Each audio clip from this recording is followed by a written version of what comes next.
পৰিস্থিতি হৈ গৈছে মানে মুখেৰে মাত নোহোৱা বা মানসিকভাৱে যে আমি ভাৰাক্ৰান্ত হৈ পৰিছোঁ।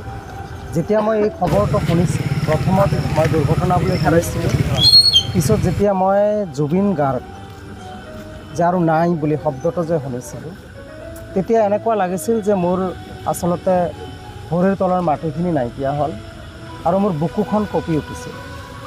কেৱল ময়ে নহয়, তেনেকুৱা হেজাৰ হেজাৰ লাখ লাখ মানুহ আছে যাৰ অন্তৰ কন্দুৱাই আজি এনেকুৱা এটা দুখবৰ আমাৰ মাজলৈ আহিছে, যিটো আচলতে কেতিয়াও মানে সহ্য কৰা কথাই নহয়। মই অত্যন্ত জুবিন দাক ভাল পোৱা এজন ল'ৰা আছিলোঁ। মই সৰুৰে পৰা 2006 চনৰ পৰা তেখেতৰ গীত বা তেখেতৰ সৃষ্টি ইমানেই সন্মান কৰিছোঁ, ইমানেই শুনিছোঁ, আজিলৈকে এবাৰো মই তেখেতৰ বিষয়ে কোনো কাৰণত বেয়া বুলি সহ্য কৰা নাছিলোঁ। আৰু তেখেতে ঢুকোৱা কথাটো আচলতে মই মানি ল'ব পৰা নাই আচলতে। তো যি কি নহওক, মানি ল'ব নোৱাৰিলেও যিটো ভগৱান বা আল্লাহ কৰিছে এইটো সঁচা কথা।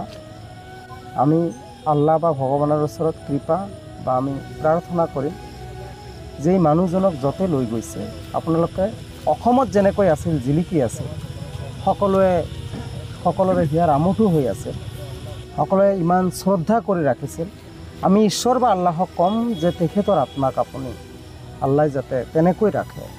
আৰু আমি অসমবাসী কেতিয়াও জুবিন দাক পাহৰা কথা প্ৰশ্ন নাহে। তেখেতৰ মই মানে ভাষাই নাই যে তেখেতৰ কথা কি ক'ম। তেখেত হৈছে অসমৰ আৱেগ, তেখেত প্ৰতিজন যুৱ প্ৰজন্মৰ আৱেগ, হাৰ্টথ্ৰব, তেখেত অপৰিসীম।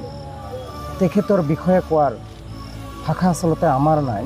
গতিকে সকলোকে মই অনুৰোধ কৰিম যে সকলোৱে জুবিনদাৰ বাবে দোৱা প্ৰাৰ্থনা কৰক, যাতে ঈশ্বৰে ভগৱানে তেখেতক মংগলে ৰাখে, কুশলে ৰাখে।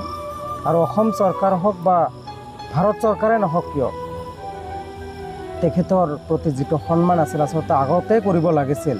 তেখেত জীয়াই থাকোঁতে এই কথাটো কৈছিল যে আচলতে মৃত্যুৰ পিছত কাকো কোনো সন্মান দিয়াটো তেওঁ পচন্দ নকৰে।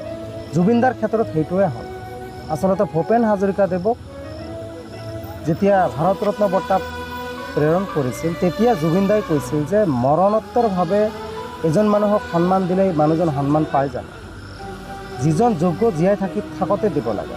আৰু সেইটো নকৰোঁতেই আমাৰ মাজৰ পৰা জুবিনদাই হেৰাই গ'ল। তো আমি চৰকাৰক ৰিকুৱেষ্ট কৰিম যে জুবিনদাৰ প্ৰাপ্যখিনি যাতে অতি সোনকালে দিয়ে আৰু তেওঁৰ বাবে যাতে বিভিন্ন তেওঁৰ যিবিলাক কলা কৃষ্টি সৃষ্টি, তেওঁ যে অসমীয়া